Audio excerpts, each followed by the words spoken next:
The Dead Sea Scrolls and the end never happened?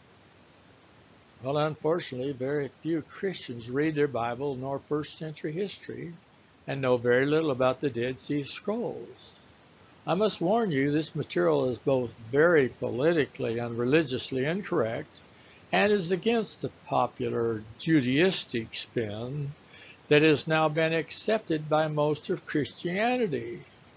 This is taken from an article by Dan Delagrave with inserted comments added. Most of the material of the Dead Sea Scrolls was written from about 200 BC through the time of Jesus to about 68 AD.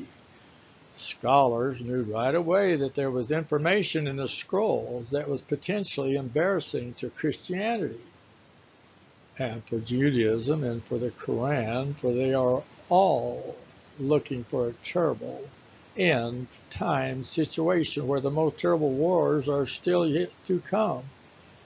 These additional points were inserted. Further, a case has been made that Israel conspired to lock up the scroll because of political reasons. What we have here is something that smells fishy. And who said that the Dead Seas had no fish in it? What was embarrassing to modern Christianity?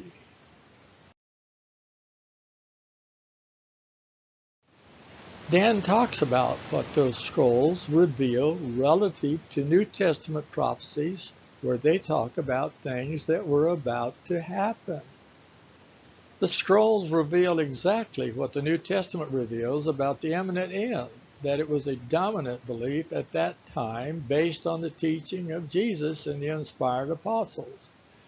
Information was being stored away for future generations because the Jews knew that the end was indeed very near. That end came in 70 AD when the temple and Judaism were destroyed. The Dead Sea Scrolls confirm everything the New Testament teaches about the end. First and foremost, the New Testament linked the end to the end of Judaism, as it was being practiced then, i.e., the destruction of Jerusalem and the temple. Now read Luke 21 and Revelation 17 to 18. By 68 AD, the inevitable siege of Jerusalem was already taking shape. This meant that the end was truly imminent at the time the New Testament letters were being written, and the Dead Sea Scrolls reflect this fact. How have textual scholars reacted to this preteristic viewpoint of Bible prophecy inherent in the scrolls? Mostly, they have tried to keep it under wraps by ignoring it. After all, how can they use the scrolls to confirm the sacred writings of Scripture when the very authors of the scrolls, along with the inspired apostles and the Christians of that New Testament period, all appear to have been so sadly deceived about the imminent end? Think about it. Well, preteristic is about a specific time of happenings that were both foretold and then also fulfilled in the past.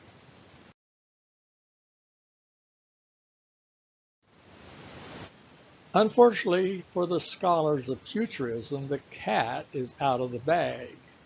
Liberals like ABC anchorman Peter Jennings know all about the imminent expectations of the early Christians during that New Testament period, and the fact that those expectations were reflected in the Dead Sea Scrolls. In turn, they are using that information and the many inconsistencies in modern late great eschatology books to, in effect, discredit Christianity altogether.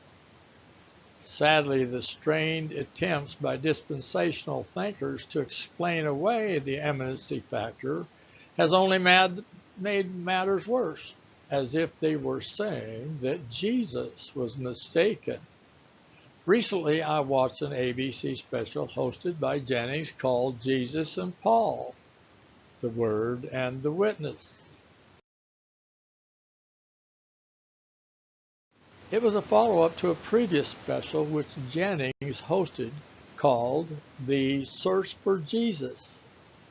The early Christians were cast throughout as a fringe sect who just kept believing that the end was near despite the supposed fact that it never came. Jennings cited Romans 13:11, which says, "And now the end is nearer than when we first believed." His quoting of that verse was quickly followed by the mocking statement, "And the Christians just kept right on believing," as if to say that the New Testament is anything but reliable, trustworthy, and inspired. The point made over and over was that those poor, duped Christians had literally given their life for something that was supposed to happen in their lifetime, but never did.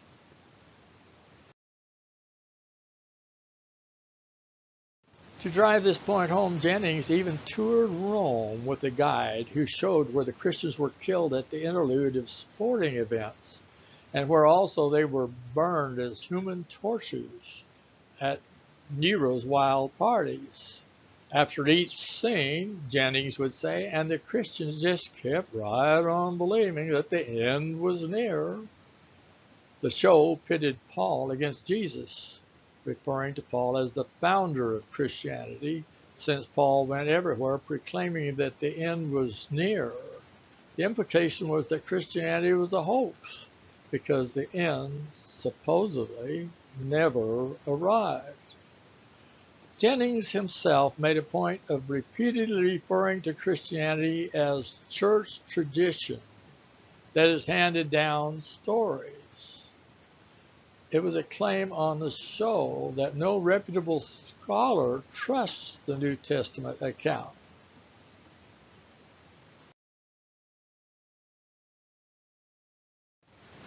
Instead, we are to trust liberal theologians like the ones Jennings had on his program, who presented expert analysis that cast doubt on the inspiration of Scripture and the deity of Christ.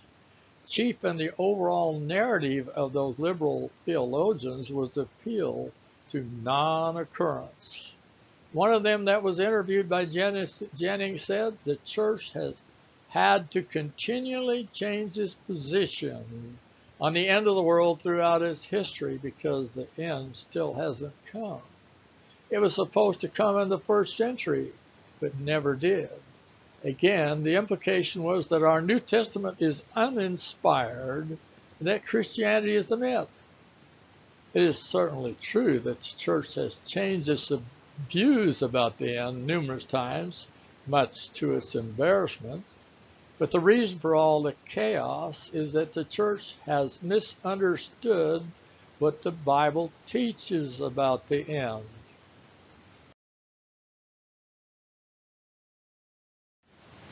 Jesus directly linked the end to the destruction of Jerusalem and the temple, which he said would be fulfilled before this generation had passed, meaning the then present generation.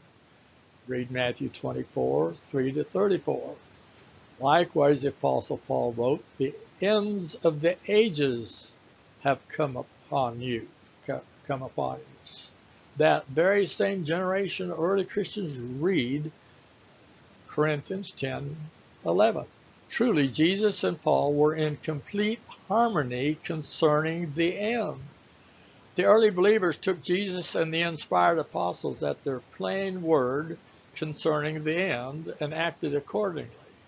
In 66 AD, after the armies of Cestius Galius had compassed Jerusalem and then withdrew for no known reason, the Christians in Jerusalem fled to the mountains exactly as Jesus had commanded. Josephus wrote that not one Christian perished in the ensuing slaughter.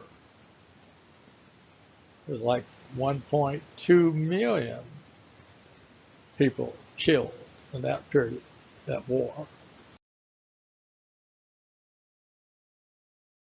The terrible destruction of Jerusalem and the temple in the 70 AD was perfectly consistent with how God brought judgment to nations, cities, and peoples in Old Testament times. Each of those historical events were deemed the day of the Lord, yet God used human armies as the instruments of his destruction. Matthew 21:40 and Luke 20:16, Jesus said that he would come and destroy those husbandmen, the Jews who killed the son. Then a few verses later, he said in the marriage parable that the king sent forth his army, the Roman armies, and destroys those murderers and burn up their city, Jerusalem, in 70 AD. That's in Matthew 22:7. The Dead Sea Scrolls confirm what the New Testament teaches in abundance, that the end was viewed as truly near during the New Testament period, not far in the future.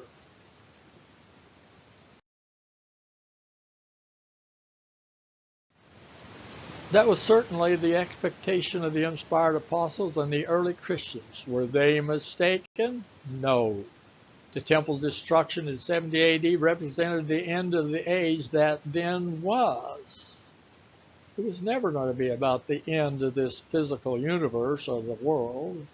It was the end of an age that was coming up. Now, the context of the New Testament ties this message to the people Christ was talking to and to those detailed in the other writings. This is the end of this presentation. I hope you get the point, and my prayers do go with you.